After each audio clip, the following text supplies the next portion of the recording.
When I'm working with a client on a savings goal, one of the things we address is what could get in the way of reaching that goal. Usually what I hear back is some kind of obstacle, something that will just happen to her that'll get in her way. And here's my take on that. If you're a professional woman who has a savings goal and you can identify the obstacle that might be in your way, that's not an obstacle. That's a decision that you haven't made yet. Let's think about things that you might consider obstacles. There are expenses that you're concerned might come up.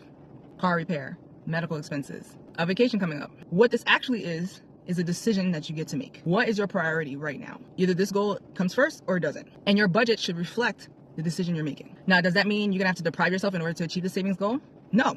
But you might make a decision like, I do wanna save for this trip. However, I want an emergency fund first. So I'm gonna pause on working on funding for that trip and instead put money in my emergency fund. The other alternative you could do is set up a separate fund for both goals. But the whole idea of like something could happen, something could get in my way. No, a lot of that is a choice, right? If you could predict it, then that means you get to make a decision on how you're gonna manage it. And so I like to empower women so that they, instead of like, oh, you know, my savings goals could happen, or I'm gonna try to make it happen. No, it's gonna happen because I'm going to set the scene in order to make it so it's very hard not to accomplish that goal. So if, for example, the emergency fund goal is the most important to you, you get to decide if the obstacles that you see ahead of time will get in your way or not the other way around.